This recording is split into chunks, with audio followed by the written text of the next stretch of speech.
if you would prefer your, we are recording now, so this part of the presentation will be available later, but if we are also capturing your face until I start sharing my screen. So if you don't want to be on camera, now's the time to turn your camera off. Just like with the rest of the meeting, if you have questions, you can put them in the chat box down here. I'll try to keep an eye on it. But when I share my screen, sometimes the chat doesn't come up. So maybe you all can help me with that. Those of you who can unmute yourself, feel free to interrupt, because sometimes if you know me, I can keep going.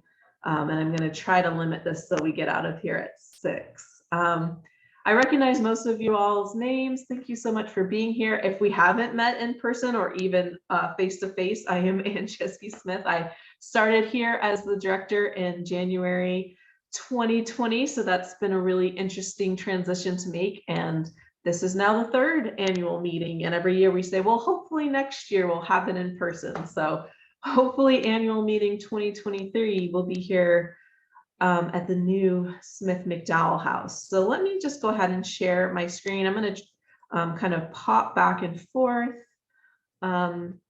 between this presentation and probably our website as well, because everything that you see that I'm going to talk about right now is also available on our website. Part of the research that we've been doing is, it gets really complicated, it gets really nitty-gritty, and so we're making a concerted effort to put all the primary documentation, all the kind of conclusions that we're coming to up on the website, so that ideally we'll eventually be able to teach other people how to do this research, and get volunteers, students. I've already had one student from UNCHA working on part of this project, but working on doing some of this work that can be really time consuming, but also really rewarding. So to give you all a little bit of background, one of the things that we like to say now as public historians is that we're not detectives, but doing history, especially some of this hidden history or some of the narratives that we haven't heard before or haven't studied before, is like being a detective. A lot of the work that we're doing is like detective work. Just to make and to sort of extend that metaphor, a lot of times, and I think speaking to this audience, I think that we are all well aware of how interpretation, how different viewpoints, how marginalized voices can change our perception of history. You know, we often get, I think students specifically in our public schools, but many schools, you know, get this kind of black and white version of history where everything is very cut and dry. You're memorizing dates and names, but in reality, you know, history is so much more vibrant than that, and it really impacts where we are today. So, you know, I kind of approach this, and, you know, as I've taught the few people who have also helped with this research how to do it, we approach it like we're detectives looking for evidence and critiquing that evidence. So this is just sort of the entry slide showing a variety of documents that we have used to try to gather these histories. Now, this is the beginning of the web page, and I'll show you the web page in a few minutes near the end of the presentation. But we're calling the exhibit Deep Dive, looking at the hidden histories of people who were enslaved by the Smith and McDowell families.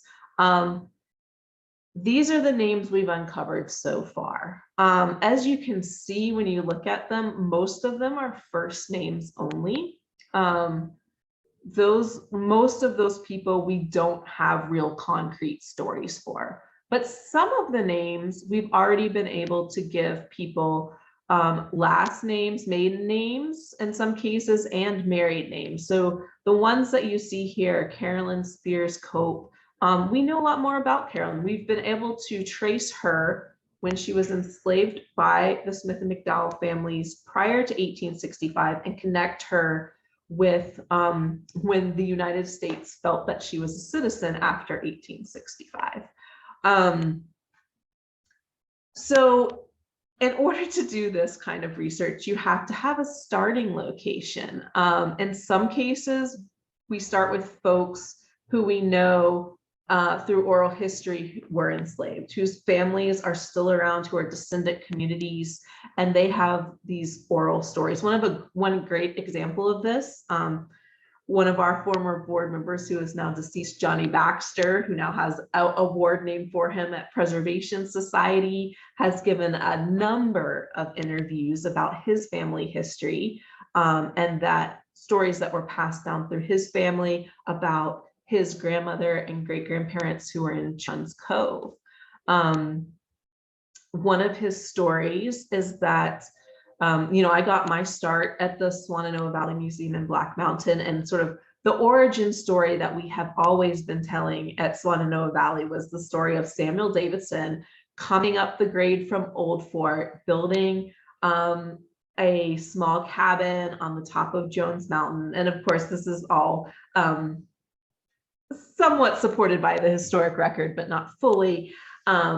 And then being ambushed by Cherokees who were not happy about him coming up and settling, and that he was the first settler west of the Blue Ridge. Well, as the story goes, Samuel was ambushed at the top of a mountain. His wife, who's in the cabin, hears the gunshot, picks up her baby and who they call a servant girl, who was certainly an enslaved woman who was with the family, and runs back down the mountain to Old Fort, saving the baby and the servant girl, the enslaved woman.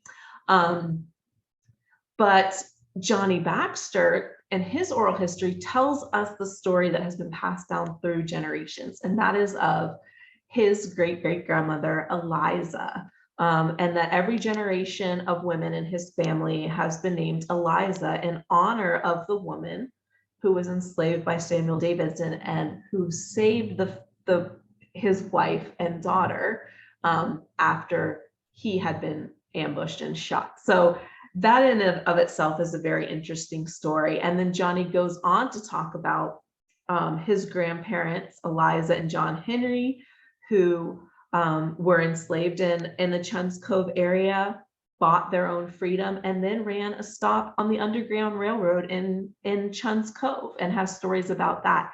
And that is just a whole new narrative that really right now in the historic record only exists in Johnny Baxter's oral histories. So that's one way that we start, is with these oral histories that have been passed down. So we start in the present day and trace back.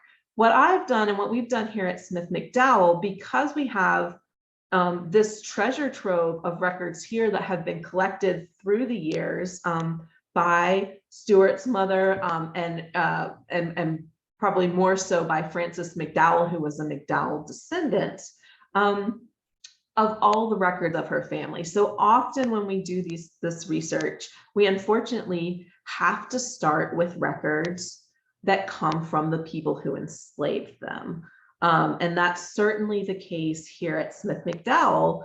And really, I'll move on to that in a second. The best source of information and where most of these names come from is from James Smith's will. So James Smith had this house built in around 1840.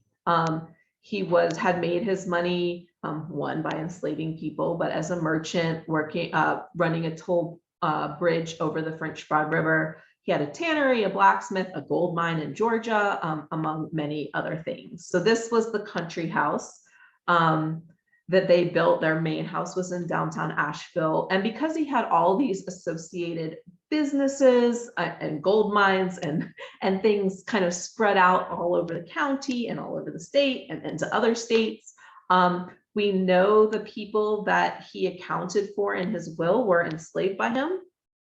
We don't know if they were here on the Smith McDowell property, but we can make some assumptions when we start to look at the historic record. So most of these names come from James Smith's will. And what's really very useful about the will, and I'll talk about this a little bit more in a minute, is that he groups them, the people that he wills to his children and his wife, into family units. And that becomes really useful as we do the research. So just to give you I'm going to give you a quick overview of where we're getting some of the historic records. And I'm sure, I know a lot of you are here because you're already doing these types of research and have been doing them for a long time. So I'm going to kind of go through this hopefully a little more quickly. So one of the first sources that we use is historic newspapers. When I first started researching things, I'm in my late 30s. I haven't been doing it as long as I'd say probably any of the historians that are here. But even when I started, we were using microfilm and microfiche to skim through newspapers till our eyes went crazy blurry. When I started, I recently published a book about the murder at the Battery Park Hotel. And when I started researching that even 10 years ago, I was transcribing pages and pages of blurry, teeny tiny microfilm print from newspapers. But now, and even before COVID, but I will say COVID has given archivists a wonderful chance to digitize things. So things are more accessible online and keyword searchable than ever before. So newspapers.com has been a tremendous resource, being able to type in James M. Smith and see what comes up. And this is one of the earliest notations that we have from James Smith about Bob, who was a boy that he had purchased and who very bravely ran away from Asheville, took the turnpike up to Tennessee, and basically tricked the slave patrollers into thinking that he was not a runaway. And these runaway slave ads that you will see throughout the newspapers are very useful because they, even though it's through the eyes of the white enslaver who are running the ads, you get a lot more detailed information than you'll see in many other sources. So here we know Bob's complexion, we know how old he is, we know what he was doing. He was working as a tanner. So that gives us a lot more information that we would have even from James Smith's will, where he would just will Bob to someone. And then, of course, you also see ads where James Smith is advertising that he is either looking to purchase people, looking to lease out people for a crop season. That's something that happened as well. So we can see those things pop up in historic newspapers. These are from newspapers.com. You can see here on the screen, that's the homepage for newspapers.com. I think not all of us, but most of us are Buncombe County residents. With a Buncombe County library card, you can access newspapers.com for free. You unfortunately cannot yet access the Asheville Citizen for free, which is a very useful paper. You have to have the publisher's extra edition in order to access that, and you do have to pay for that. But another really great free resource and of course, not all historic newspapers are cataloged on newspapers.com yet. For instance, we have Asheville Citizen, but not Asheville Times, and there's a lot that's missing. And I will say something that's not particularly useful in this research prior to 1865, but anything that there are a number of Black-run newspapers, and they are not well represented on newspapers.com at this point. And part of that is just simply because there's not some of them, like the Asheville Colored Enterprise paper that was here. There aren't existing copies that we know of for them to even digitize. So we do see a big gap there. But we also have a really great resource called Digital North Carolina. You can see down here at the bottom the number, and they're digitizing things all the time. making them keyword searchable. One of my favorites, the Black Mountain News, is on there and fully searchable now, which is wonderful. So these are really wonderful places to kind of start some of that research. Slave deeds, another place where we find, again, Buncombe County Register of Deeds has done a tremendous job of digitizing records. They have made a concerted effort to go through and look for the names of these bills of sale for people. It's fairly exhaustive. I've still found mentions of people in land deeds for James M. Smith that are not cataloged here. But this is just a tremendous resource. And one thing that's happened, and you can see here, I'll just briefly point out, you can see, again, I hope that historians that are being trained today are learning to read cursive, because it's a really useful skill. But you can see several, and these are all before James Smith had this house built, but these are people. This one at the top is really interesting too, because he has a 1/5 interest in the people listed here. He owns the people at the bottom, Quillen and Allen, but then transfers them to his son-in-law, but his daughter. So we see a lot of these really complicated transactions as well. So even though James Smith may have owned Quillen and Allen, enslaved them, held them captive here, he actually wasn't the one holding them captive. He owned them, but it was his daughter-in-law. They were likely living over there. So that's where things can get a little bit complicated as well. But luckily, we've got the Buncombe County Register of Deeds. You can see this full-length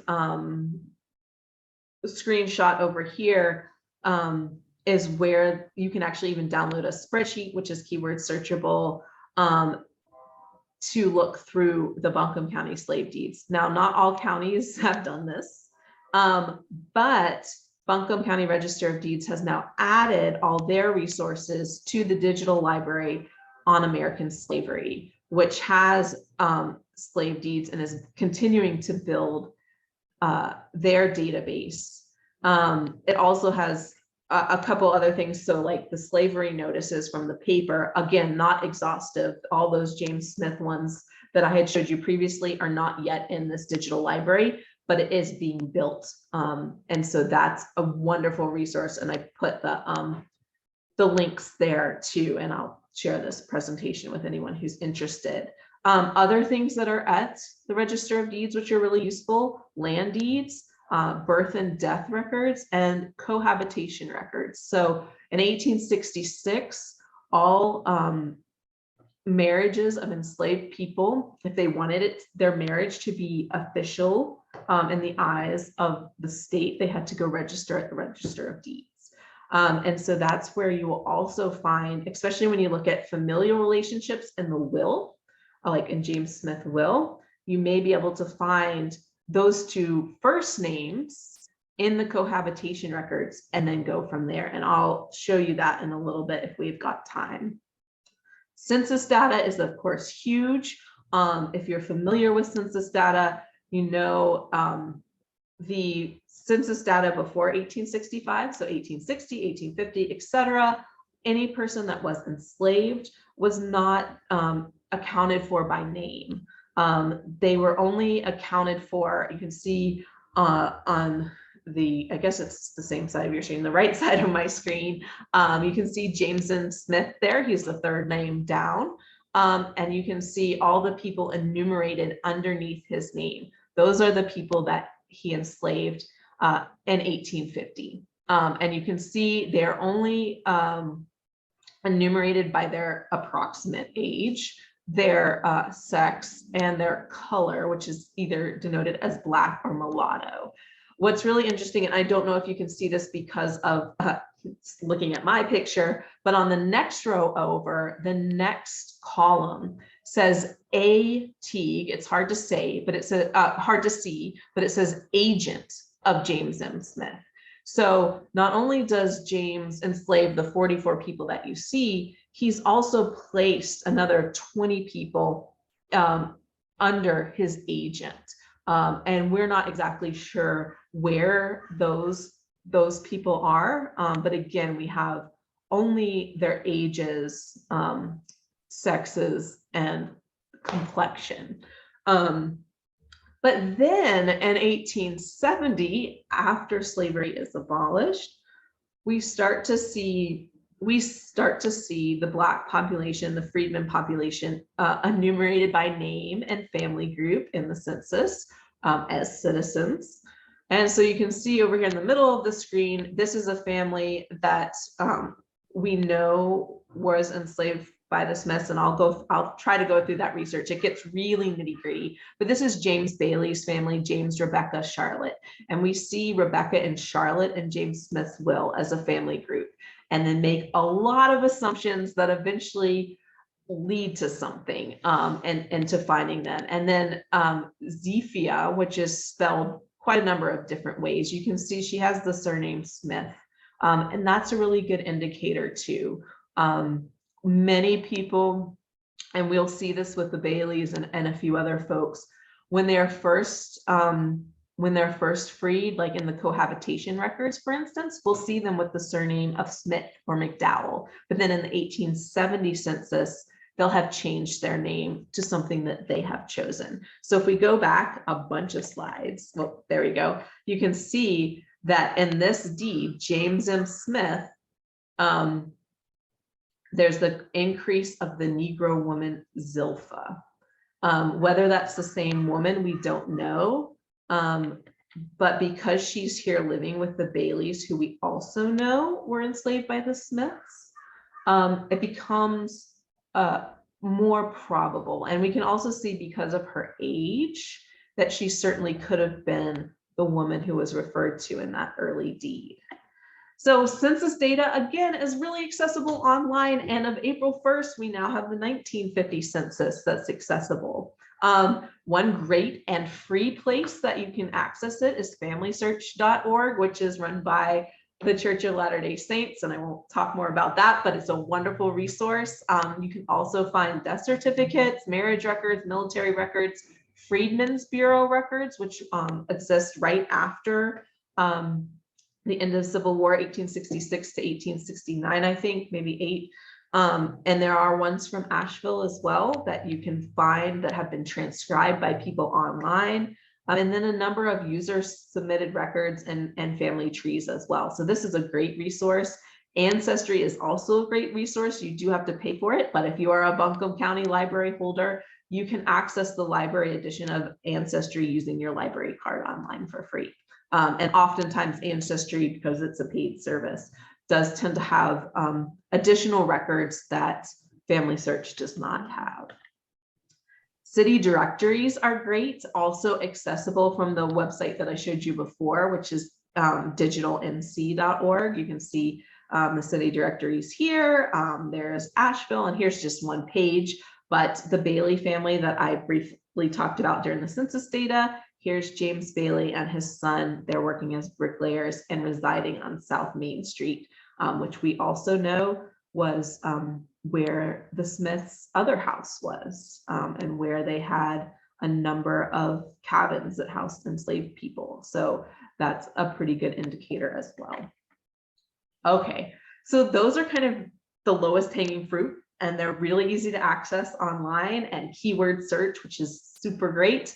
And then there's all these other archives, which have which are maybe small archives like ours that have very specific information related to the Smith and McDowell families, because that's what we've collected throughout the years, which is very useful for my purposes. We have letters. I know a lot of you have probably heard the story of George Avery, who was enslaved by the McDowells, who emancipated himself, joined the Union Army, and then when he came back, became caretaker of the South Asheville Cemetery.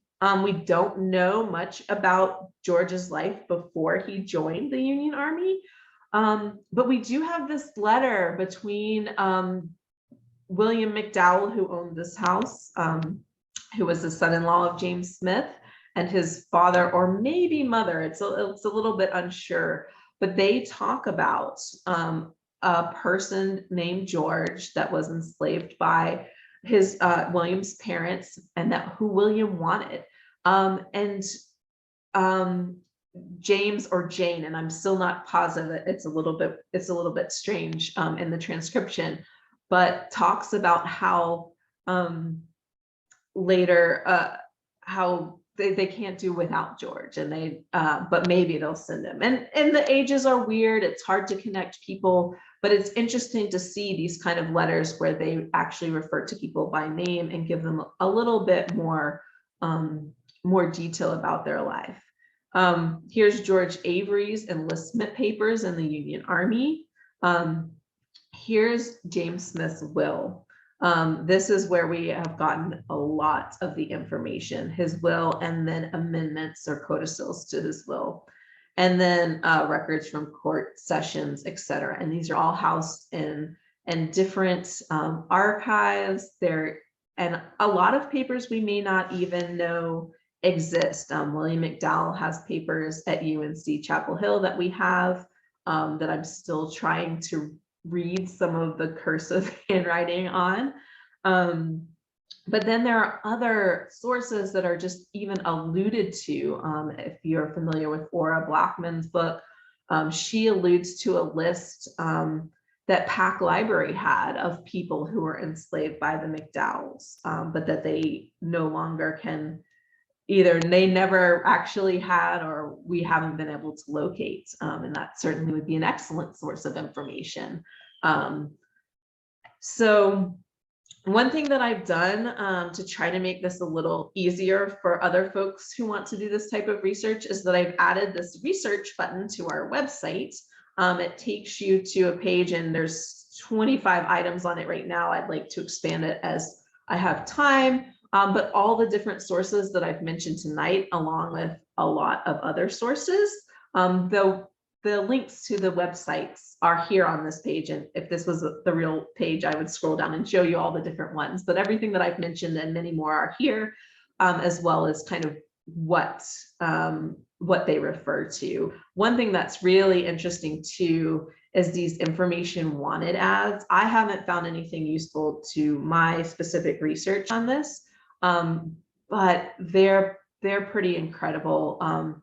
This is another kind of crowdsourced project where they've searched these ads that people placed after 1865, where they were looking for family members that they had been sold away from or separated from while enslaved. And this is just, it's searchable by a map. You can see this number 5 here. This is Asheville right now. So there are 5 information wanted ads that are related to Asheville that they found so far and transcribed. You can see John Adams in 1913 is looking for his people.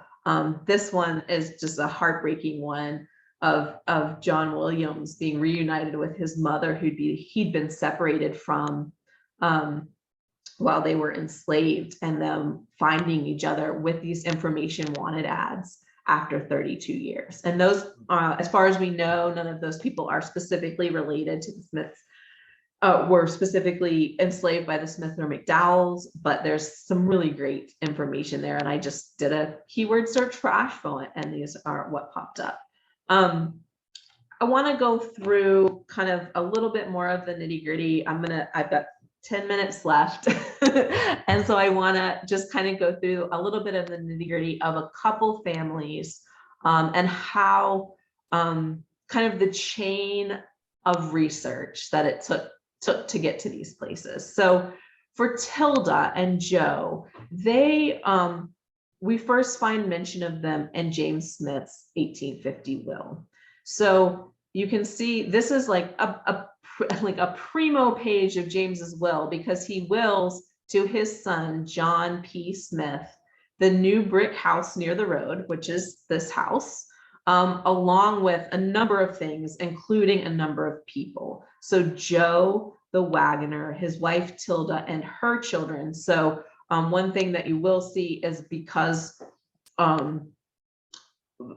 enslaved children took the status of their mother, and that's simply because you didn't know who the father was in many cases. In many cases, the enslaver was the father. And so they certainly didn't want the children, they wanted them to be a financial gain. So you always see in his will and in other places, the children attributed to the mother rather than the father. So we've got Alfred, Joe, Mary, Vina, and there's one more that's behind y'all's heads that I can't remember, but they've got 5 children. And well, it'll be on the next slide. So you see this, we've got this whole family group here, which thankfully we only know because of this will, which is sort of horrifying to think about, but is useful. But then when James amends his will at the beginning of 1854, he says, well, now, whereas the boy Bob and the girl Tilda in my said will, who were given to my son John P. Smith, have since died.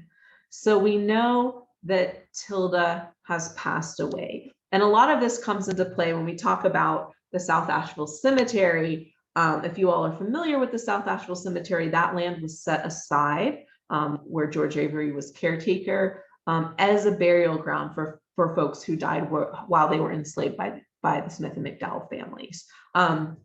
So in researching who might have been some of the first graves put in there, these many unmarked graves in that cemetery, we see Tilda and also Bob as some of these first deaths that we know of and that we have records of. So we know she leaves behind Joe, Tilda, and her children. I mean, Joe and his children, sorry about that. And also it seems likely that because James is leaving this house to John, that Joe, Tilda, and their children were enslaved at this house. That's a little bit of a leap, but because he's leaving him the house, it seems very possible that they may have been here.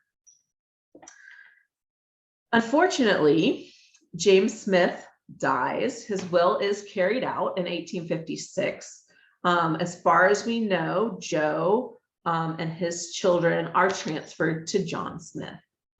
John Smith is young, he's 32. He dies the next year. He does not leave a will like his father does. So what happens is that this house and all of his possessions go up for auction at the Buncombe County Courthouse. So the house goes up for auction.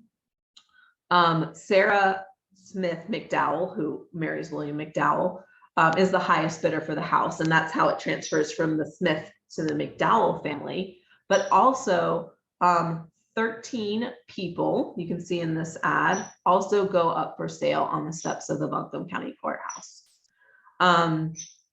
And you can see here, I mean, it's definitely them, estate of John P. Smith. And in the census data, you see him owning 13 people, or maybe 12 right in 1850. So he certainly, you know, he has accumulated folks. But in the 1858 court session records, which again, I have not been to the archive where these are not digitized. This was something that Frances McDowell, I think, pulled out during her research at some point and is in our archives, a copy of it. But you can see this is what was sold on the steps. These people are who were sold on the steps of the Buncombe County Courthouse. And we see Lucy Ann, who we've seen in the records before, and her 2 children, Charles, Alfred, Julius, Ben, Joseph, Mary, Vina, old Lucy, who we also see in the records, and Joseph.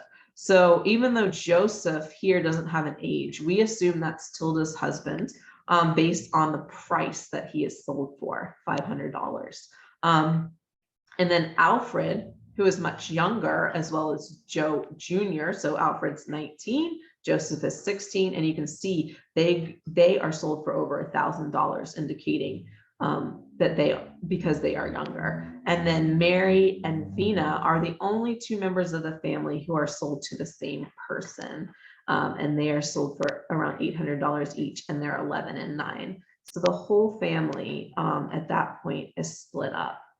Now, That's prior to 1865. I have not made much progress after 1865 on this family. We do find, so if we go back one slide, you see Alfred was purchased by someone with the last name Spears. He was a husband of one of the Smith daughters, George Spears. And you can see in the 1860 census data that Spears holds 20 people captive, including a 21-year-old male who could be Alfred. We don't know. And then in the 1870 census, we do find someone with the name Alfred Spears, who's approximately the right age at the time. We continue to see Alfred Spears throughout records in Buncombe County, but because he was young, he doesn't have another, I haven't been able to find another family connection to any of the other people mentioned previously. I don't know for sure that this is our Alfred, but the birth dates match and the names match. So this is all, we get a little bit of assumptions in here. I'm right at the end of the time that I was going to take with you all tonight. I'm going to show you the website itself just to kind of end up here. I will say it's not the easiest thing to look at, because I really tried to, hold on one second, to put all the primary documentation into the website so that you can see where things come from. Because as you saw with Tilda and Joe and Alfred and Mary and Bina, you have to make some sort of assumptions and jumps in logic. And so being able as a historian to see the process and see how I made those conclusions, I think is going to be very useful as we continue to compile these stories. So for instance, when we look at the story where we saw Zilpha Smith, that was kind of just happened as I was looking into the Baileys, that I saw someone with the same name and then put it in there. So if you want to look at the full exhibit and all the things that we've come up with so far, you can go to our museum virtual exhibits. We've got a number of virtual exhibits up here. This is the one we're speaking about tonight. We do call it a living exhibit because it is always changing and growing, and we are using our detective skills to find more things out and try to make these connections. But if you scroll down, the people who we have found more complete stories for, they each have their own post. So the Ragsdales are here. I think Ben was the Ben who you saw in those court session records, and he ended up in the South Asheville community, living with George Avery after 1865. So we've got Alfred Walker, who there's actually a huge column of him in the Asheville Citizen Times. George Avery, of course, Rebecca and Charlotte. This is one of, I feel like, the more complete and interesting ones to look at, because we've traced them to marked graves in the South Asheville Cemetery. Rebecca married a man named James, and James does have one of the few marked graves in South Asheville Cemetery. And that's a really strong connection for us here at the Smith McDowell House. So I'm going to end there. I will be happy to answer questions. And the website just keeps going and going. The kind of base information that we have is here. If I found more than what's here, there's a read more button and you can go to the page to see what else there is. But in every case, I have put every single primary source I've been able to find related to the person on that page to hopefully remind us and help us continue this research. So if I'm sharing my screen, I can't see everyone. So I'm going to stop sharing so they can see you all.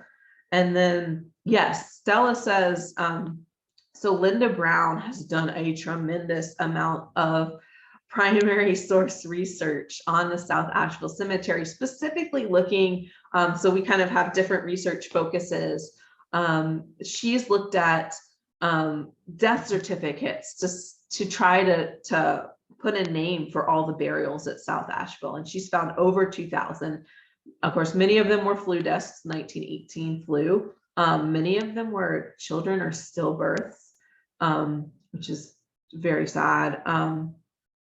But she has done a tremendous amount of research, and she's compiled it into a book on the South Asheville Cemetery, which yeah, you can purchase or look at the Old Buncombe Genealogical Society, Old Buncombe County Genealogical Society, which is also a tremendous resource for doing genealogical research in Buncombe County.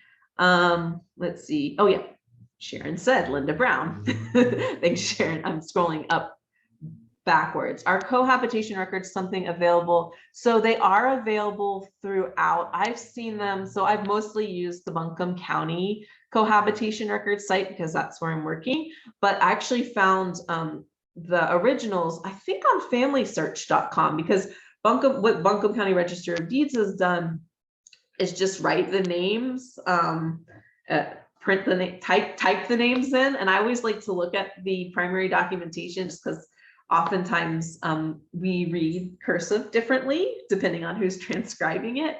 And I do think I found I'll have to go back and look, and I'll email you, but I'm fairly certain I found the primary handwritten records on FamilySearch.com for most of for a lot of it. And I don't know, I'm sure there's more coming as well, but certainly, yeah, across North Carolina, there would be cohabitation records from 1866 that declare marriages. And many of people that you see, I mean, they were married for 50 years before they were legally recognized as married. And those are really useful because they're from 1866. So it's before some people changed their surname.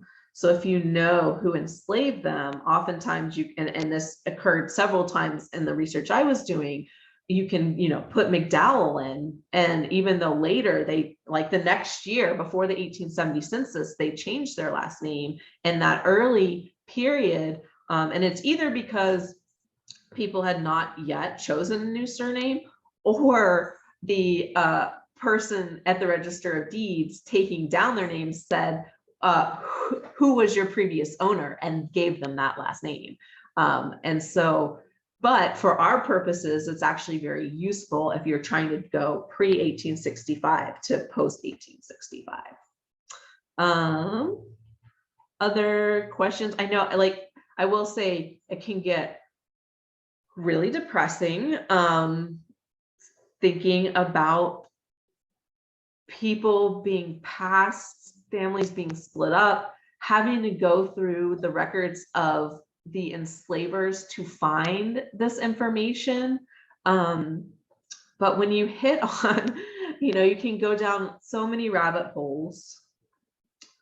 But eventually, you will hit on something, and it will feel good for a few minutes before you move on to more depressing research. But it is really nitty-gritty. But as more and more records become available and digital, so you're not having to travel to archives, this is something that everyone can learn to do from their home computer. So I really appreciate you all sticking with me, and I could talk for another couple hours, but I'm going to stop now. So if there are any other questions, I'll be happy to take them. Yeah, Ralph? And thank you so much. I learned a lot. I would just like to say again that sometime in the near future, this year maybe, or next year, we do hope to have some memorial at the house, the Smith McDowell house, recognizing all of these men and women and children as we learn their names and more about them.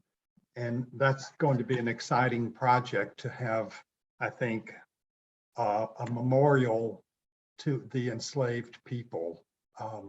It's rare that you see that, but we think it's appropriate to have it at the Smith McDowell House.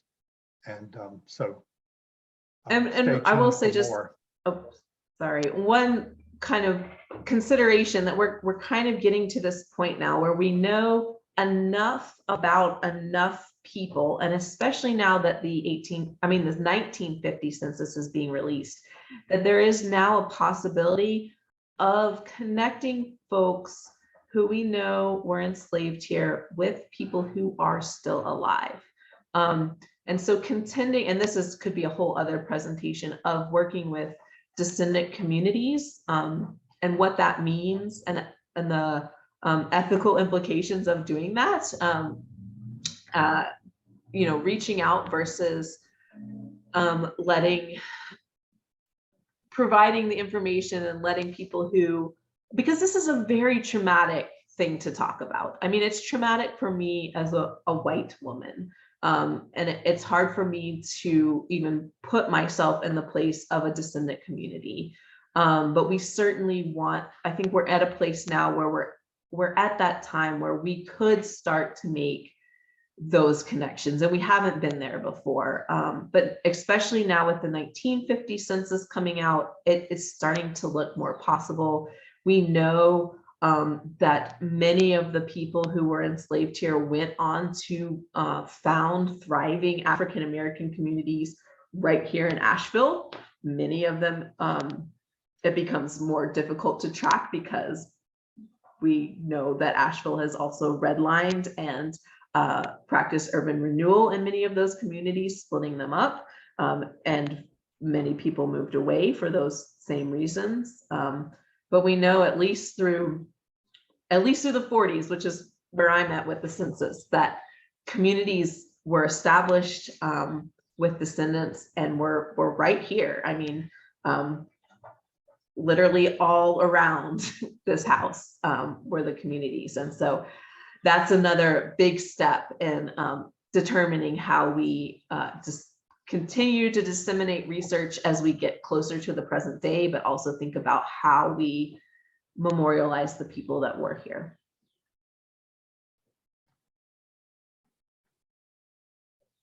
And I'll stop now.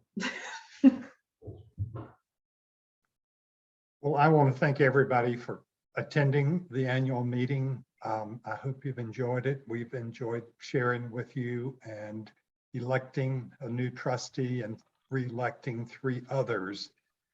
So, Anne, shall we adjourn? Absolutely. I'm just going to pop my email address there in the chat, but if you just go to our website, WNCHistory.org, my information's on there as well. If you're interested in helping with the research, please email me. But if you have questions regarding your own research or things that you're working on, I'm happy to help. I have learned a lot in the last 2.5 years working on this. I like to think I've gotten pretty good at it, so I'm happy to offer advice as well. So thank you all, and we will adjourn, and I hope to see you all in person sometime soon. Thanks. Thank you all. Take care.